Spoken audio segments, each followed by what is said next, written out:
Okay. Good evening, everyone. Thank you for joining us for this live streamed astronomy presentation. I am Elizabeth Watts. I'm the planetarium manager at with Pajarito Environmental Education Center, or PEEC, and I will be the moderator for tonight's talk. And as you can see, tonight's talk is being recorded. For this talk, I will be taking questions via the chat if you have any questions, or we will also have time at the end for questions if we have them. We are grateful to Joyce Guzik for being our presenter tonight. She always provides us with some great programs, and this provides some for people. So we want to still offer some virtual programming so that people can, it's more accessible than getting necessarily to the planetarium at night. And with that, Joyce, I'm going to turn it over to you. Okay, thank you, Elizabeth, for the introduction. We were going to mention that Galen Gisler is having a talk next week at the planetarium on Islamic astronomy. So that's going to be a great program, I'm sure, and you will want to try to make it over there and attend it if you can. Yeah, so I'm speaking today on, I tried to make a talk to introduce people to some of the jargon and some of the issues maybe with understanding what is going on inside stars and what is a star. If you go to the Wikipedia and look for stellar structure, it will show you a picture like this of a star. This is basically like the sun, and the outside and the inside. And there's lots of terms on here: convective, radiative, tachocline, core. And you don't always know what these mean. Why are they significant? Why are they labeled? How do we even know what's inside a star? So I'm hoping I can answer some questions like that today during this talk. And we'll wander a little bit into some side topics as we go along. So we'll see how this goes. And try and go forward. So the basic question: what are the stars? We may think of the stars as distant points of light, and we can observe our sun as a sphere of hot ionized gas or plasma that's making the energy that reaches the Earth. However, there's a lot of phenomena taking place inside that we can't see. And this talk is going to describe some of the processes inside a typical star like the sun. So here's a picture of the sun, and on the right is a picture of the belt in the Orion constellation. So unlike for the sun, because the stars are so far away, we can't actually resolve or image their surface easily. So we're so close to the sun, you can get out a solar telescope and look at the sun, just like this picture here that I got off of spaceweather.com. And you see there are quite a few sunspots today, those red dots on the yellow background. So for a normal star, if you turn your telescope towards it, you won't be able to resolve the disk of the star like we see the sun. It'll just be a point. Only with the very biggest space telescopes now, and also with techniques like optical interferometry, can we start to see any features on the closest and the largest red giant stars nearby us. So we can only see the surface, and we can't see the surface well on any star but the sun. So I'm going to try to organize this talk into sort of three topics: properties of stars, parts of stars, like on that picture that was on the cover page, and processes, what's actually going on inside the stars. So some of the properties that you'll hear discussed about stars, their physical properties. How big are they? How much energy do they produce? And the sun or the stars are measured in how heavy how big they are, how much matter they have in them is their mass. And that's measured in solar masses. And it's a really large number. One mass of the sun, the symbol with the dot in it is the symbol for the sun, by the way. So that's often used in the literature. So one solar mass is 2 × 10⁻30th kilograms. It's a lot. 332,000 times, almost 333,000 times the mass of the Earth. 1,048 masses of Jupiter. So Jupiter's not even close to being as big as the sun. It's not even close really to being big enough to be a star, even the smallest stars. The radius of the sun, it's measured in solar radii. It's like from the center to the outside. And that's this huge number, 7 times 10 to the 8th meters. And the sun's diameter, if you think about it in Earth diameters, is about 109 Earth diameters. So you could fit 109 Earths across the diameter of the sun, and you could fit 11 Jupiters across the diameter of the sun. Luminosity, how much energy is the sun making every second? So that's measured in solar luminosities, the symbol with an L with a sun sign on it, 3 times 8 times 10 to the 33rd ergs per second. Well, it doesn't mean very much to me, but if I try to think about it in Los Alamos terms, that's still hard. The sun produces the equivalent of 100 billion 1 megaton hydrogen bombs worth of energy every second. So, and we haven't blown up anywhere near 100 billion bombs in our nuclear testing ever. But fortunately, because the Earth is small and far away, only the equivalent of 46 hydrogen bombs of energy reach the Earth every second. That seems like a huge amount. But again, because we're only intercepting a small amount of that. If we could harness that energy, that would be a lot of energy for our use, if we could do that. So some of the properties that we talk about with stars are, what is the star's temperature inside and out? What are the densities inside and out, more toward the surface? What's the gravity on the surface of a star, and how much pressure is there? So inside the sun, as an example, these densities, temperatures, pressures are amazingly high. So the temperature at the center is 7 million degrees Fahrenheit, or 15.6 million Kelvin.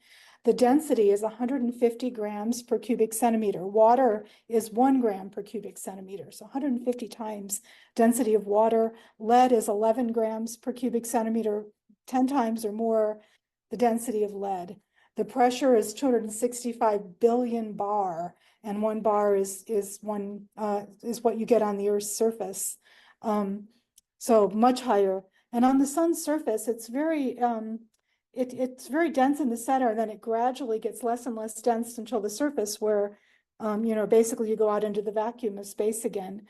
The temperature at the surface of the sun is about 10,000 Fahrenheit, or 5770 Kelvin. The density is really, really low compared to the density of water. Is 2 with like 7 zeros and 6 zeros in front of it, grams per cubic centimeter. So just rarefied gas, plasma really, because it's so hot. And the gravity is about 28 times the gravity on Earth. So you would be a lot heavier if you could be at the surface of the sun. The average density, if you just took it all and averaged it together, was 1.41 grams per cc. So not much different, a little bit, 1.4 times that of water on average, but very high in the center, very low on the surface. So what is the sun made of? Well, we've analyzed spectra, basically breaking the sun's light into the colors of the rainbow and looking at absorption lines in the spectrum, and then correlating them with what elements those would be at those wavelengths of light. And we were able to figure out that the sun is 73% hydrogen, 25% helium. Helium's kind of problematic because we can't actually measure it at the sun's surface. We have to measure it where it's hotter, further out away from this, in the corona and chromosphere, out further out, and only 1.8% other elements. So a lot less of the elements we're used to, like carbon, nitrogen, oxygen, iron, and almost all hydrogen and helium. And if you take a look at 1.8% of those other elements, most of it is oxygen, about a third, followed by carbon, neon, nitrogen, magnesium, silicon, iron, sulfur, and then about a third is everything else. So we know this pretty well, but there's still a debate about what actually is the percentage of elements heavier than hydrogen and helium in the sun, and what is the exact percentage of helium. We still don't know those numbers. So one of the other things we know about the sun, because we've watched sunspots go across the face of the sun every day, we can look at a telescope, is that the sun's rotating. but it's rotating in a very strange way. The equator is rotating faster than the surface, or than the poles rather. So the equator here is going about once every 25 days around, and then as you go up toward the poles, it's a little bit slower, 35 days closer to the North or South Pole. So it's rotating differentially. And that's something we'll see a little bit more later. So the sun actually is a slowish rotator for a star.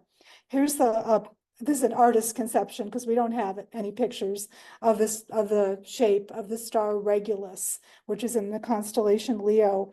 It rotates so fast that it actually has to be egg-shaped, so oblate.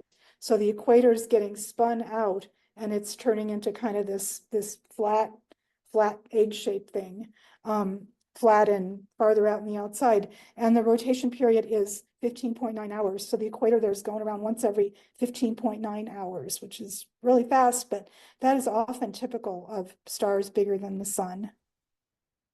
So we'll go over here to this parts chart again, and we'll start to look at some of the meanings or definitions or explanations for these things that are labeled in the stellar structure picture on Wikipedia and what's going on there to some extent. So I guess I'll start with, I'm going to start with core versus envelope, but we've got the core here labeled. It looks really bright and hot. And we have an envelope out here.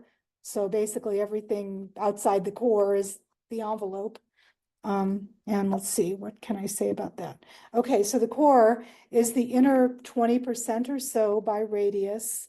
That is the place where stars are generating nuclear energy. They're fusing hydrogen into helium or helium into carbon and oxygen and maybe even higher elements for very massive stars in the center. And that's what's generating their energy and the luminosity, the brightness we see. The envelope is everything out here, and it's the region where the energy is working its way out from the core. So it's working its way out in the form of X-rays or photons, very hot, high energy photons or X-rays. And it's so dense near here, the core, that the photons can't just go straight out. They bounce off electrons and atom nuclei, mostly electrons actually, and sort of bounce around, but on average, they're working their way out from the surface center to the surface. And this takes a long time, depending on where you start in this picture. It can be 100,000 years to 25 million years for the sun, for a particular X-ray photon that's made in the core to get all the way out to the surface. And energy can be transported not only by these photons sort of bouncing around and working their way out, but if the gradient of temperature is so steep that they just can't get out that way, the material actually starts boiling. Sort of like if you heat up a pot, at first it's just kind of heat is coming off the surface, but after a while, if the gradient is high enough, that burner is hot enough for long enough, you get high enough temperature, you actually start getting boiling or convective cells. Hot stuff from the bottom bubbles start coming up and going up to the top over a certain length. And that's actually what's going on in many stars. And with the sun, we believe now, or we've determined now, that the outer 30% of the sun by radius is convecting. So it's kind of boiling bringing the energy up mainly that way and not so much by the photons. And then when it gets up here close to the surface, it goes back to X-rays really again, coming out of the plasma. And this region is called the photosphere. And it's called that because that's really what we see. That's where the X-rays and light particles, they have pretty much, it's so low density out there that they pretty much have a clear shot and can just get out and come out where we can see them. And so we can see the surface at the photosphere of stars, but we can't see further in than that because the X-rays, it's still too dense and they can't get out. So it's the place where X-rays are starting to get out and you can see the surface. So radiation and convection are the main ways to transport energy, but you also have to consider electron conduction. It's another process in the sun, or in stars.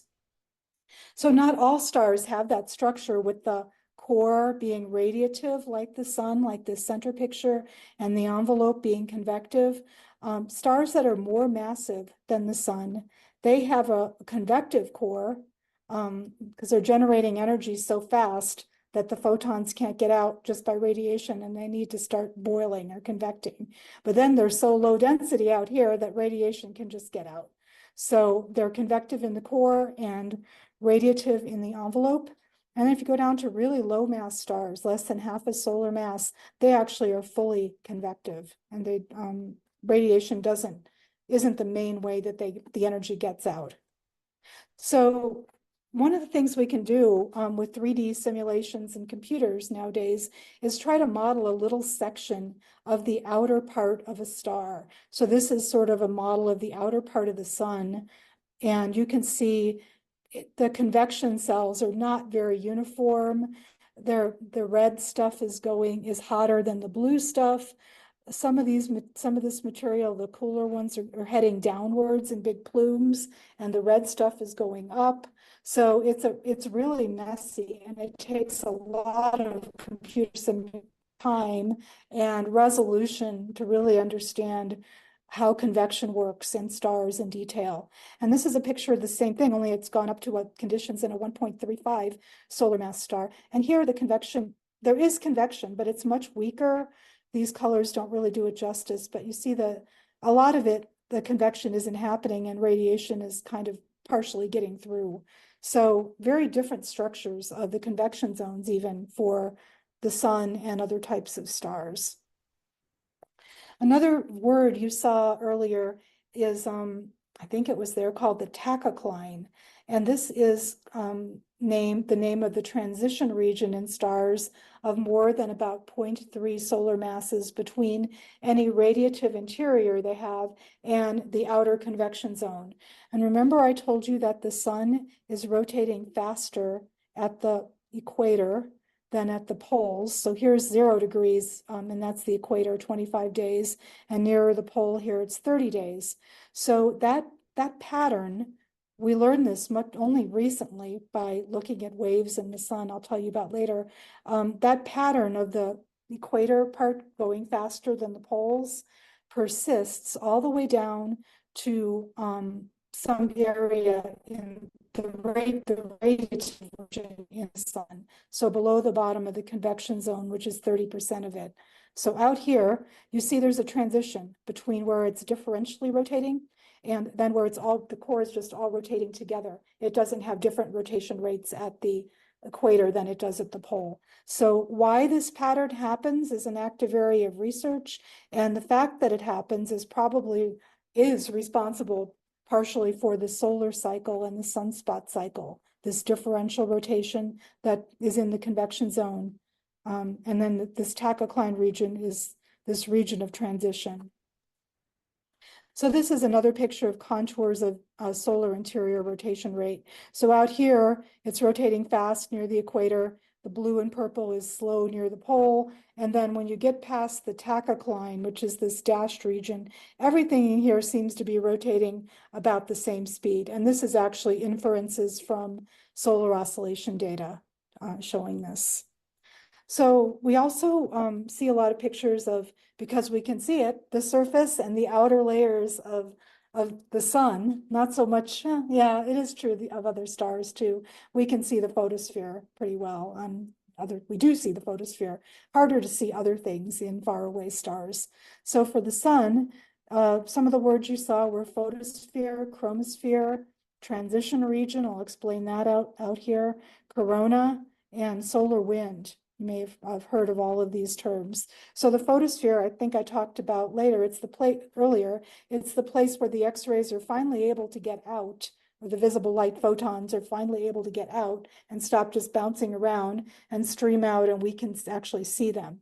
And that's the place we call the photosphere. The chromosphere is lower density and hotter, and the corona is this region where we see these streamers, it looks like, of plasma, and they're very bright and they're very hot. And we see this we can see those in a solar eclipse. Maybe many of you have traveled or have seen a total eclipse of the sun. This is a picture from Glenn Worden in Los Alamos, not in Los Alamos, he's from Los Alamos. It was taken in Missouri in April of 2024, the total eclipse. And Glenn did a really nice job here of capturing these coronal streamers here as the moon has covered up the sun. So this is one way we study, or we can see the corona during an eclipse. So if I look at what the temperatures are in these different parts, here we're going further out toward the outer surface, right toward the surface of the sun, where we see the surface to be, and that's the photosphere. So that was about 5,770 degrees Kelvin. And then as you go further out away from the surface, it gets hotter, and that's the chromosphere. And then we see there's this funny kink here. And then very steeply, the temperature rises. Actually, the density is continuing to drop off and drop off, but the temperature is rising. And out here in that streamer region, you're getting 1,000,000 degree plasma, very, very low density, but the temperature is 10 million degrees out here in the corona. We are still studying this structure and how it comes about and what heats the chromosphere and the transition region in corona, what's causing it, what's making these areas so hot and so dense. Another thing that we receive from the sun is not only light. We can, because the Earth is out here away from the sun, and the sun is producing a solar wind, basically some of the atoms in the sun, the ions, the hydrogen, heavier nuclei are being accelerated by some mechanism we don't fully understand in the wind. They're accelerated away from the sun towards just out away, and some of that actually intercepts the Earth. So solar wind particles travel along magnetic field lines. These are, just think about these as they're an artist's conception. Again, this isn't a real picture of what a magnetic field line would look like coming out of the sun. And the plasma comes out, and some of it can get into the magnetic field of the Earth, the Van Allen belts and the dipole magnetic field lines around the Earth. And that can channel these plasma particles into the poles. And that's what's responsible for the aurora borealis, the aurora australis that we've seen on Earth. So solar wind is another thing we can observe, not just light. Fairly recently, in August 2018, NASA launched a spacecraft called the Parker Solar Probe, and it is studying the solar corona, the surface, and the wind in more detail, in particular trying to answer some of our questions about why are those outer layers heated, what's producing the solar wind at the speeds, at the amounts that we're seeing. So it's an interesting, very complicated question. And when you try to read the papers on this, it's very hard to understand exactly all the magnetohydrodynamics and that you need to understand what they're trying to say with how these things are being produced. Sunspots, flares, streamers, all these things that we see on the sun. So this probe was launched. It did a couple of flybys of Mercury and Venus, and it's getting itself into an orbit where it gets very, very close to the sun. So the closest it's going to get is about 8.86 solar radii from the sun's surface. So that's very close. It's not, we can't get to the surface because the spacecraft would burn up, but it is pretty much orbiting in that position right now. So you can go to this website that I liked, Johns Hopkins University, and you can see the position of the Parker Solar Probe at any point and any day. So I picked this off, and today it's here. It's kind of halfway between the Venus orbit and this closest approach to the sun. And on 25th of September, it's going to reach its 21st perihelion, or closest approach to the sun, and it will only be 8.86 solar radii away. And the solar shield on the spacecraft is going to face temperatures of 2,600 degrees Fahrenheit. But because of all the shielding, the instruments that are taking the measurements are going to stay at about 85 degrees. That's a pretty remarkable engineering feat to be able to do that.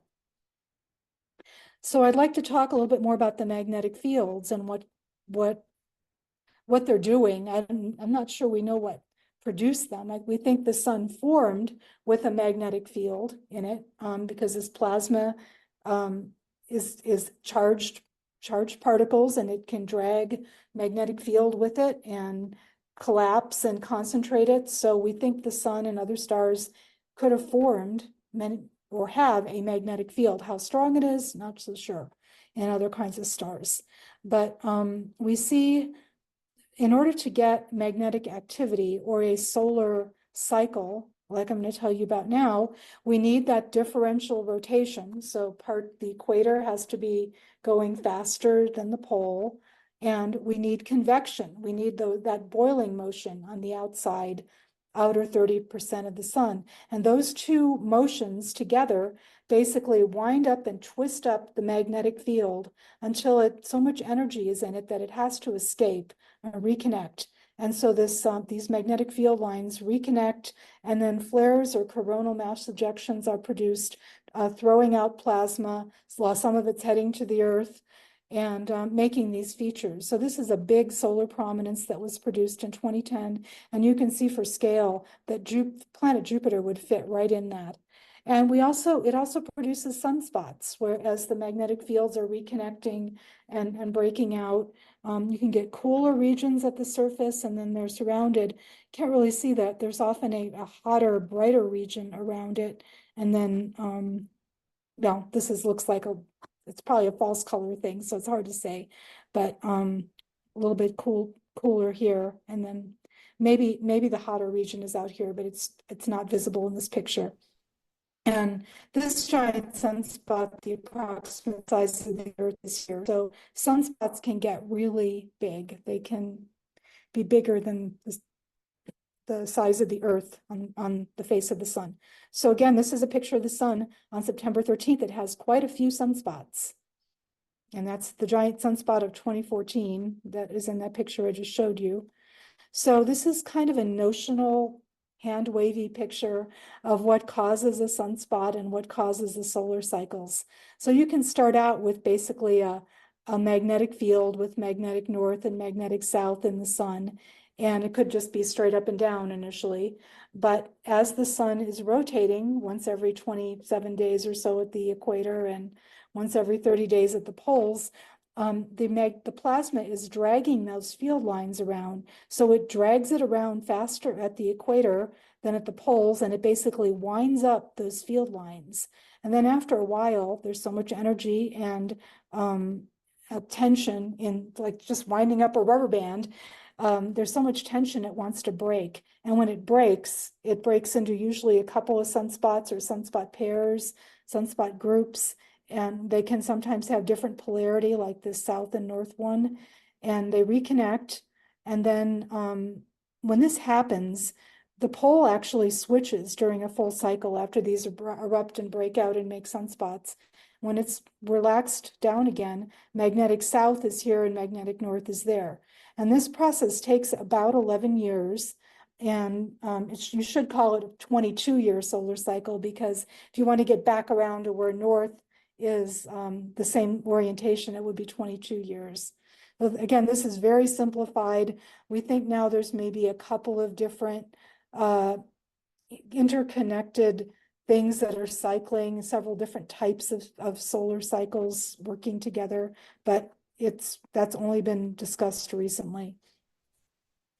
So the sunspot cycle reached a maximum in August of 2013, and that happened to be the cycle with the fewest spots since 1906. So here's a picture of the sunspot count versus time. You see it goes up and down every 11 years. And here's the last one. It was really not very high. And these were predictions for the next one, which we're in right now. And if you look on the web, you can find, this is up and through spring of this year, the prediction and the actual sunspot count. It's a little bit higher than they predicted. We don't predict these very well, as you can tell. And the maximum is expected in July of 2025. So a little less than a year, we will be at solar maximum for the sunspot cycle. So this, you may remember in May of 2024, this year, there were quite a few places around the planet that were observing aurora. And that's because a large sunspot group, which produced flares and coronal mass ejections, erupted around May 8th. And here's the sun on May 10th. So it's this sunspot group is the group that produced it. It's going around and heading toward the back of the sun here, but it produced these coronal mass ejections and all this plasma heading towards the Earth that then interacted with our magnetic fields. And I looked on space, this is Wikipedia, I guess, but there are other galleries of pictures from those events. So you see here at 23 degrees north in Mexico, this person took a picture of an aurora, the very far south in our hemisphere. And likewise in Australia, Melbourne, Australia, 38 degrees south latitude, they were seeing some really nice aurora displays.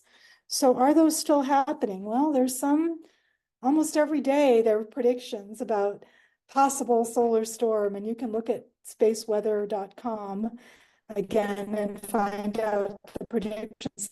This picture was just taken yesterday in Tres Piedras, New Mexico, of an aurora. So they're happening a lot, and hopefully you'll get to see another one in New Mexico before this solar cycle is over.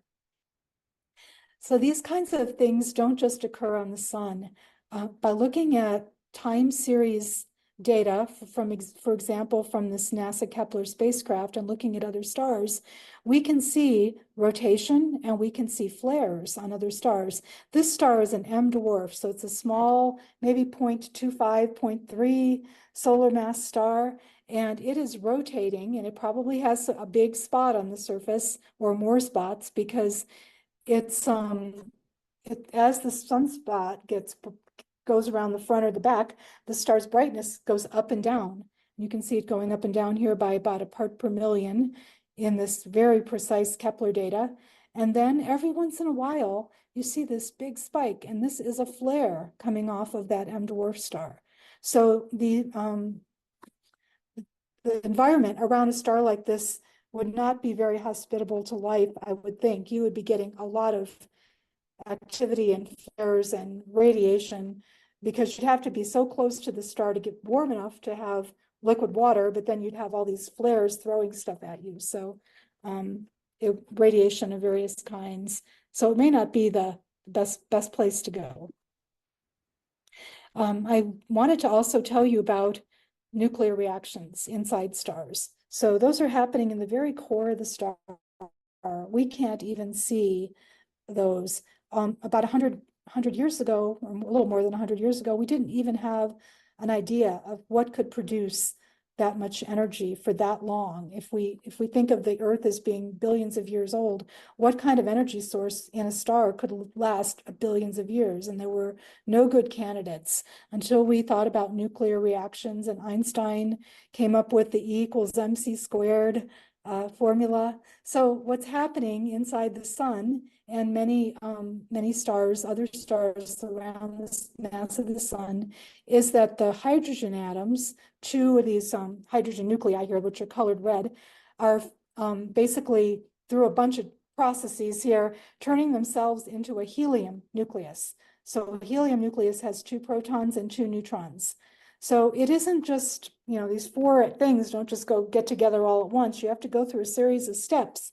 So it takes a long time because this is a weak nuclear interaction for 2 protons to fuse and make a deuterium, a heavy water nucleus, throws out a neutrino, and then it grabs another hydrogen and makes a helium-3, and then the 2 helium-3s, once you've made some of them, can get together and make a helium-4 and throw 2 hydrogens back out. So this is the main way, and also because the helium-4 weighs less actually also, if you take all these together, weighs less massive than the original constituents.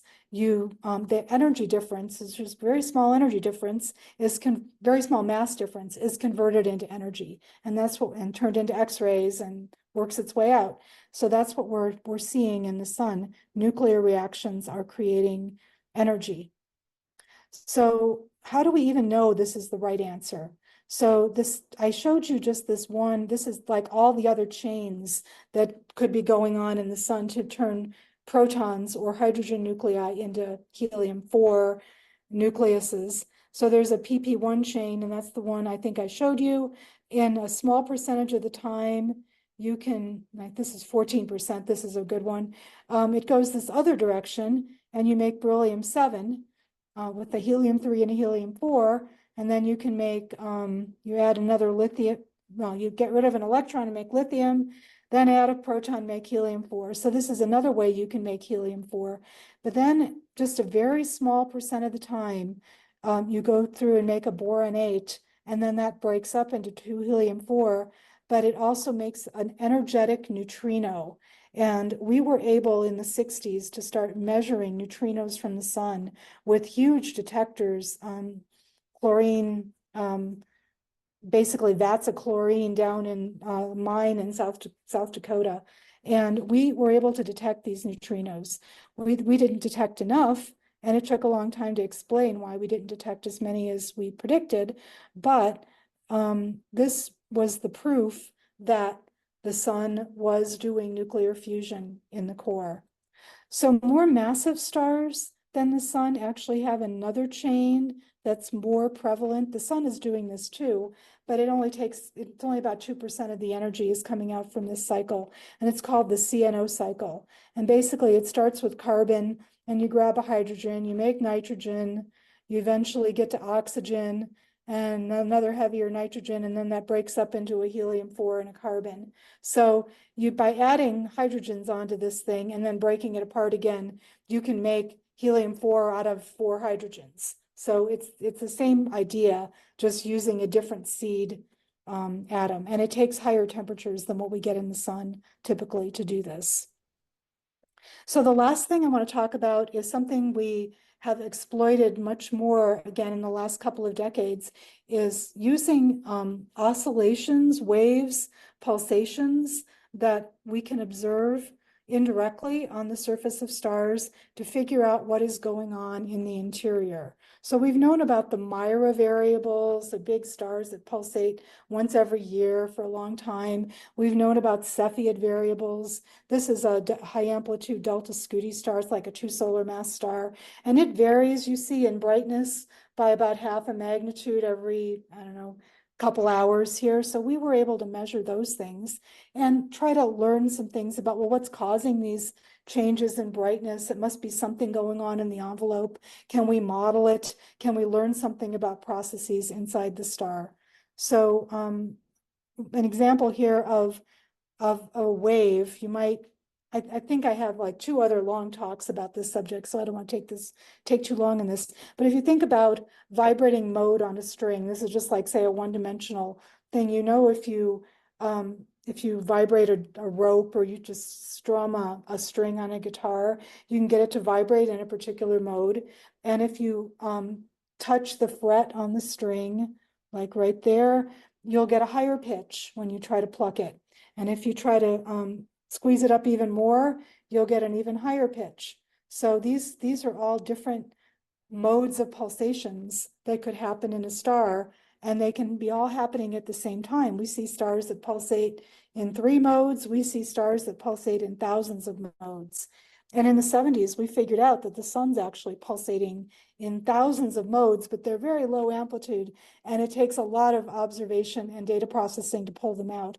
So the sun's pulsating in these acoustic modes, or these pressure modes, and the modes that are going in and out of the whole star, they have a lot of these node lines for nothing's happening, but then these regions are going in and out, and these are going in and out the other opposite direction at the same time. And these modes actually are vibrations of the sun all the way into the center. So by measuring the frequency of this mode, it's telling us something about the center of the sun. And then if you look at another mode, this one has 10 node lines on the surface, so it's kind of jiggling around, but it doesn't penetrate quite as deeply. And then here's another one is L60. It has many more node lines, but it doesn't go as deeply. So by subtracting these functions from each other and processing, you can figure out the sound speed all the way from the surface to the center of the sun. By more processing, you can figure out the rotation rate, which is what we did, to fit all from the surface all the way to the center of the sun. So this has told us a lot about the inside of the sun, and we're starting to get data like, never going to be as good as the sun. We're starting to learn things about other stars from their pulsation modes as well. And I think I'm not going to go into detail about this, but this is just showing you a bell ringing, like with the string. This is a bell ringing in different frequencies. And they've used these Dopplergrams to show you where the node lines are in the surface. And the more of these patches here, the higher frequency the mode is. And then you can take the sound of the bell ringing in all these different overtones at once and analyze it and identify these peaks with the different modes of vibration. So we do that with stars. And here's, for example, a star that's about twice the mass of the sun. This is actually data I've been analyzing from the TESS spacecraft. And you see a bunch of modes here are interfering. This is basically the brightness of the star versus time over about 5 days. And different modes are vibrating at once, and they're interfering constructively and destructively to give you a different amplitude. And if you analyze that, just like with the bell, you can pick out several really high amplitude frequencies of vibration. And then by looking at the spacings of these and other things, you can tell things about the inside of the star. Basically, you learn how dense it is, for example. Here's some examples of oscillation modes of the sun, which we can see because we're so close to the sun. We can look at the disk and we can just look for each of these patterns. Farther away stars, you're only going to really look at these big patterns that don't average out, like this L of 2 mode here. So these oscillations helped us to see inside the sun, as I've talked to you about before. So I think I'm going to end here. We know a lot more about stars than was known in the 1800s and 1900s. And I put up a couple of my favorite poems here or nursery rhymes. You probably heard Twinkle, Twinkle, Little Star, How I Wonder What You Are. And you may have read Robert Frost's poem, what's it called? Choose Something Like a Star. And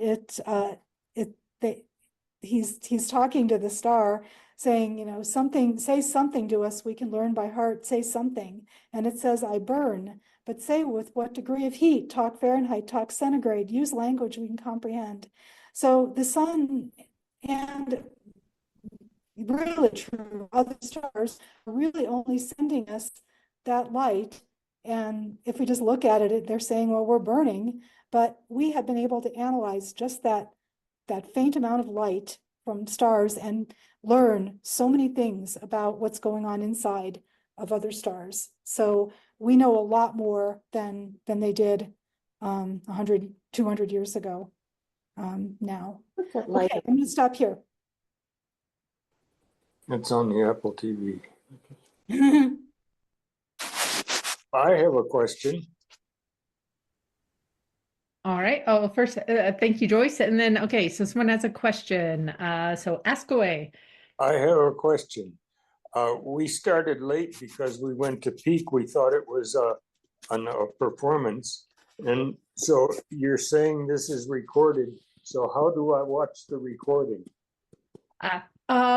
Peak has a YouTube channel. It takes us a little bit of time to get it up on there, but it should be up there eventually. Yes. And what's the name of the YouTube channel? I know you can access it from our website, or if you go to YouTube and search up Peak Nature or Pajarito Environmental Education Center, you should be able to find it there. Thank you very much. Sure. Yeah, and sorry for the confusion about the location. The recording, that the part that I did watch, I'm really willing to look at it because it seems very interesting, and she did a very nice presentation. All right. Thank you. I'm glad it was comprehensible. Okay. I misspeak a lot because I'm speaking too fast and I'm nervous, but thank you. Right. Do we have any other questions? Hi, Jesse. This is Apurv. A really nice talk.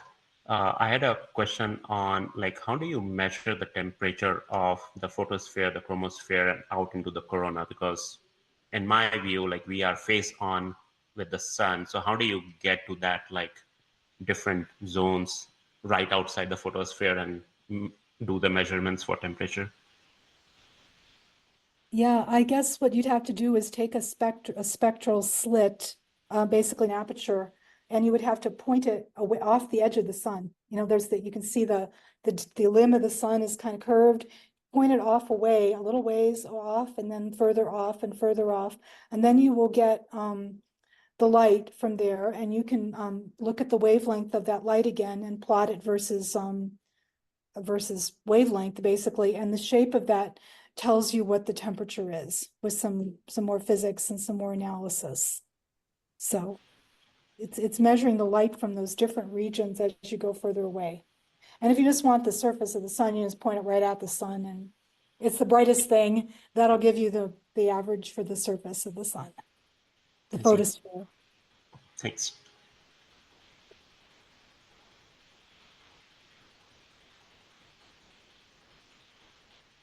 And would you do that for other stars? Well, we can't.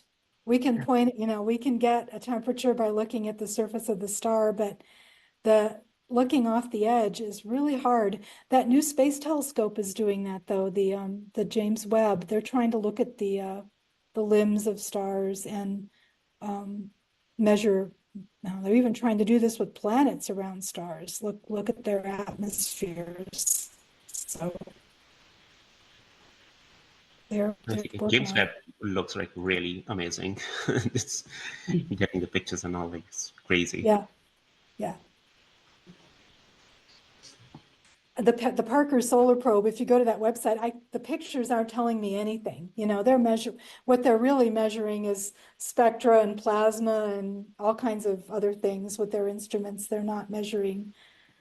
They're not getting pretty pictures. They're not getting that many pretty pictures. That's what I'm saying. That's not what they're there for. So right. Yeah. It looks like we also have one question in the chat. Can you see that, Joyce? Let me see if I can get.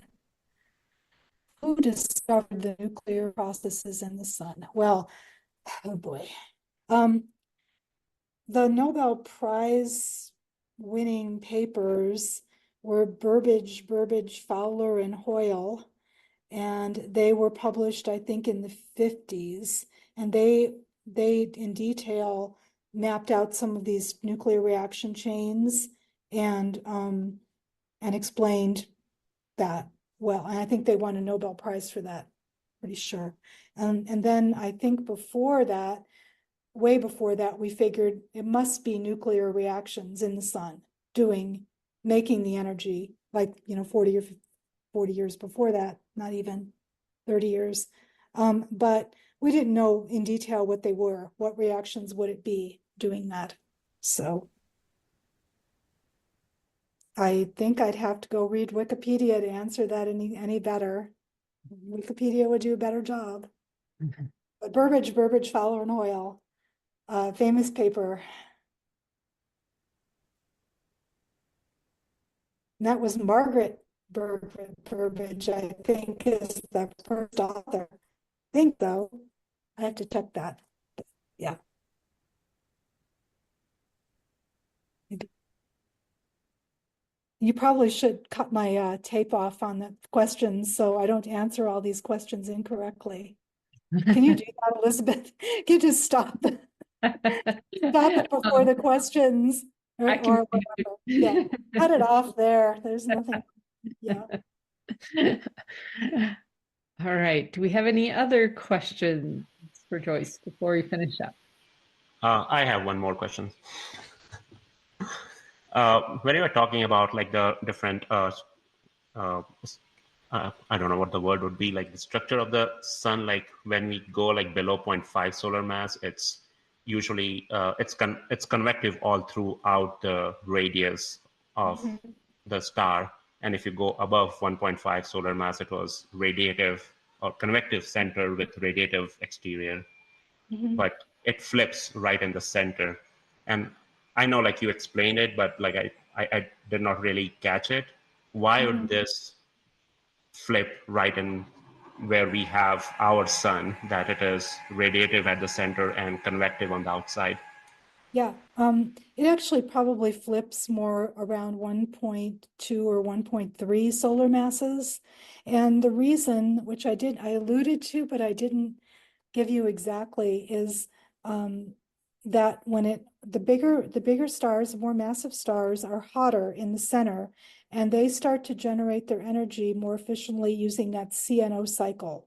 And that's the energy generation rate is higher, so it can't get out as the X-rays can't get out just by random walking, and convection is more efficient.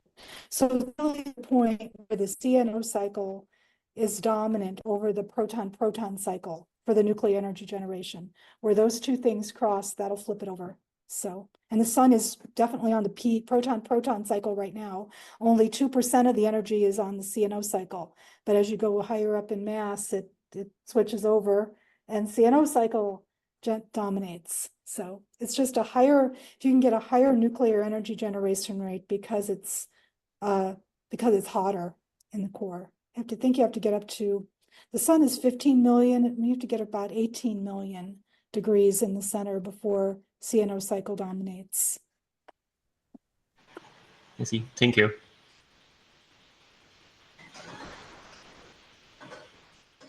The real way I learned this is I did a bunch of stellar modeling in computer codes and just looked at the output.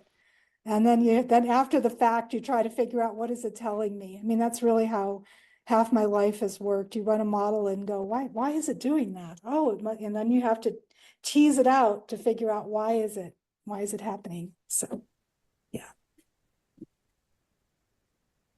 Cool. All right. Any other questions?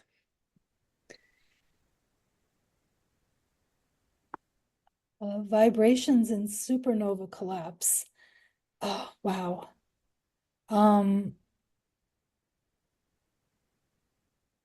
I think the answer is there's some information there because they don't, maybe more novae than supernovae.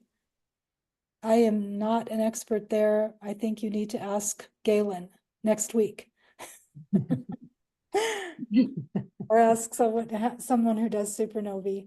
I have mostly modeled in my lifetime the sun and stars about 2 solar masses, a little bit more massive than the sun. I haven't modeled things that big all the way out to the supernova phase, and I haven't heard anybody talk about vibrations in supernova collapses. That's a good question, though. Maybe it actually happens. And can we measure it? As you said, how would we measure it? It might happen so quickly we don't have the time resolution.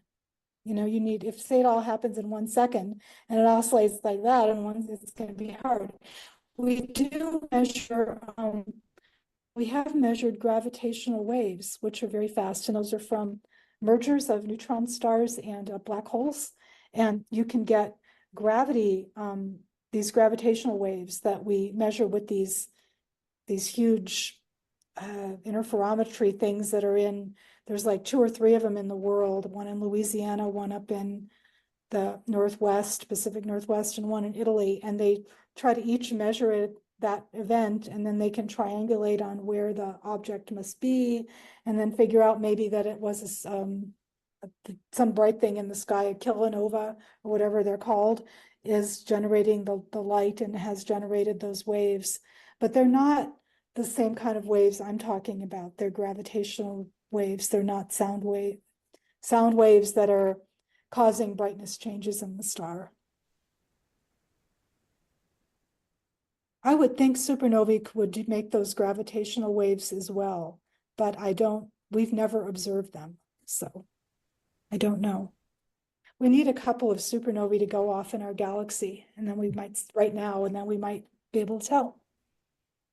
We have none going off in our galaxy right now.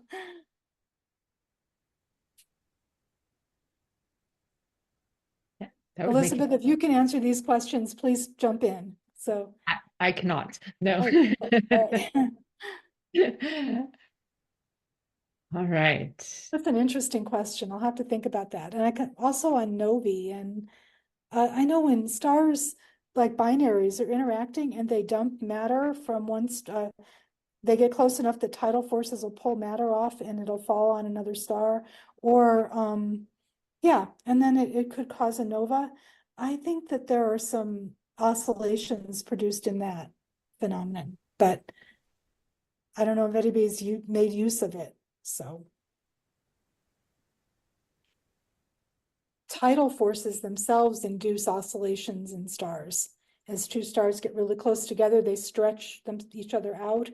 And then as they spring back together, they just kind of vibrate like this until it damps out again. And then if the star comes by again, it starts them going. So we observe these tidal oscillations, but that's not a supernova, so.